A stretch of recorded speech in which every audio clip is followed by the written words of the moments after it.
Hey everybody, Nick Ravellis here. Today we're going to go briefly back in time to 1924. The place? The Teatro La Scala in Milan, where the great conductor Arturo Toscanini was conducting rehearsals of a new opera by the composer and poet Arrigo Boito. You may remember the name of Boito. He was the librettist for Verdi's last two operas, Otello and Falstaff, and after all, we just performed Falstaff here at San Diego Opera last season. Boito's new opera was Nerone, about the Roman Emperor Nero, and Toscanini was absolutely superstitious about having private rehearsals for new pieces like this. He wanted no interference and wanted no word about the music or the story or the production to leak out to the public or to the press before opening night. So attendance at rehearsals, even by staff, was forbidden. Well, who quietly snuck into the last row of the orchestra section in the hall one afternoon but Giacomo Puccini. Now, why was Puccini there? A couple of reasons, probably. Certainly to see what one of his competitors was up to, that being the composer Boito, but also he was curious about the star soprano in Nerone, Rosa Raisa. Raisa was a Polish-born soprano of Russian Jewish descent who had a reputation for an absolutely gorgeous and incredibly powerful voice that could slice through a large orchestra and fill a magnificent hall like La Scala.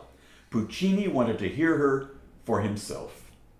Unfortunately, Puccini was discovered. Toscanini was furious, and he had him removed. Luckily, the job of removing him calmly and courteously fell to the soprano herself. As Raisa was ushering Puccini to the stage door, he whispered to her he was writing an opera with a role that was made just for her kind of voice, telling her, "I can see you and hear you in this role," and that he had only the final scene to complete before it was ready. According to Raisa herself, she told him, "Be sure and put in plenty of high C's." Well, I think we all know what happened next. Puccini never did get around to finishing the final scene of Turandot, that opera, because he died a few months later in October of that year. Puccini, however, had made his casting intentions known. La Scala, at the April 1926 premiere of Turandot 2 years later, did indeed engage Rosa Raisa to sing the role, and by all accounts, it was wonderful. There are some recorded excerpts from the opera by singers who were in that original 1926 cast, but they don't include Rosa Raisa, the Turandot, or Miguel Fleta, the tenor who was to sing the role of Calaf. Those singers did indeed record their voices. We have plenty of examples of that. But we have examples of them singing Verdi, singing Donizetti, Ponchielli, even other Puccini arias, but nothing from Turandot, which is really a shame.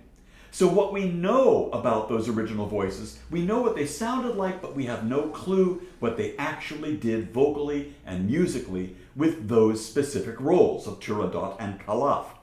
However, in the audience, that first performance of Turandot in 1926 was a young British singer who'd been engaged by La Scala a couple of years before to sing some of the Wagnerian roles that were coming up in their season. That singer was soprano Eva Turner. She had a voice of incredible amplitude and beauty, and it must have seemed to Toscanini and the music staff at La Scala this was a woman who could easily command the role of Turandot in the absence of Rosa Raisa in some future season. And in fact, 6 months later, Turner was engaged by another theater, the Teatro Grande in Brescia, to sing the role for the first time. And then she went on not only to premiere the opera at Covent Garden in 1928, but became the reigning Turandot of her era. And fortunately for us, she did record excerpts from the opera, and I think that we consider her part of the first generation of great singers to portray this Chinese ice princess. I have here a recording of Turner singing the role in 1938 at Covent Garden, a mere 10 years after the premiere of the opera at that same house.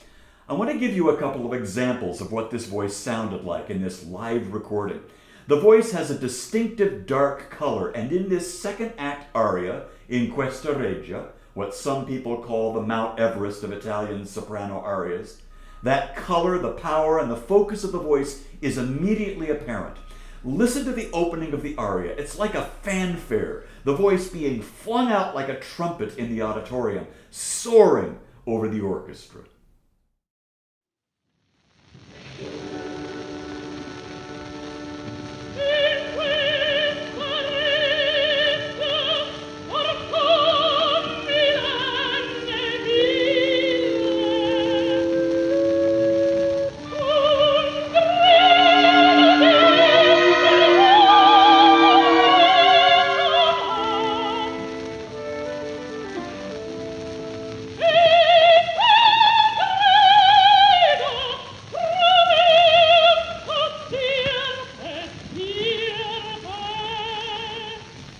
The voice could also be sweet, as it is here at the beginning of her relating of the story of her ancestor, Princess Lu Ling, whom she recalls as she takes revenge on all the men who hope to approach her in marriage.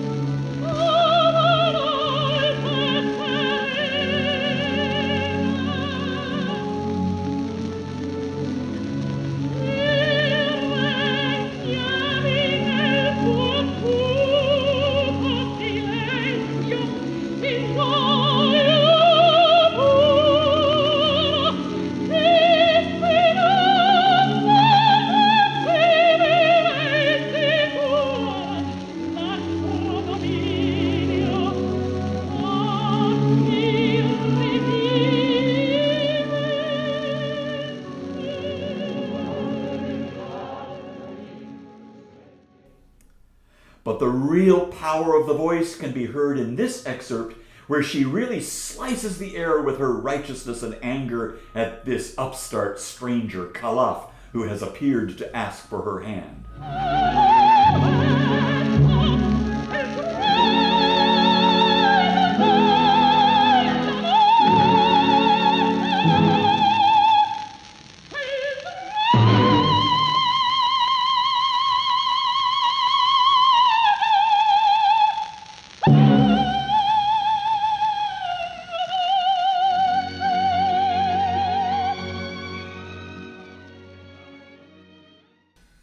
Of course, I can't leave the aria without its ending, which is shared with Calaf.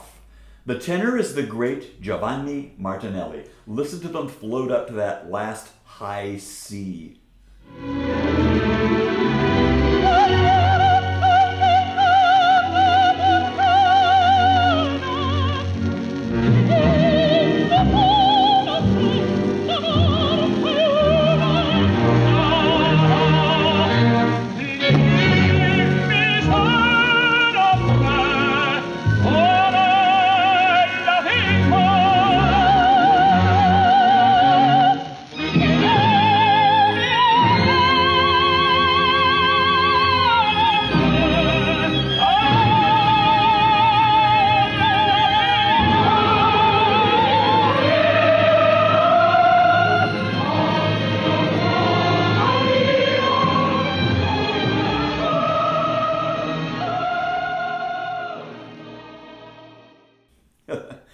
Oh, to have been in the audience to hear these wonderful singers in this spectacular opera during the first years of its existence.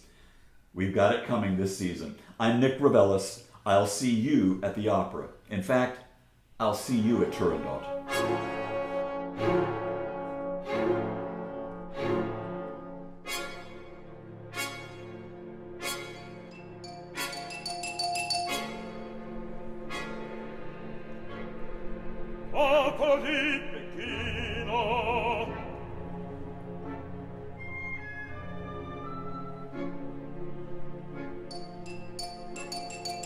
Allez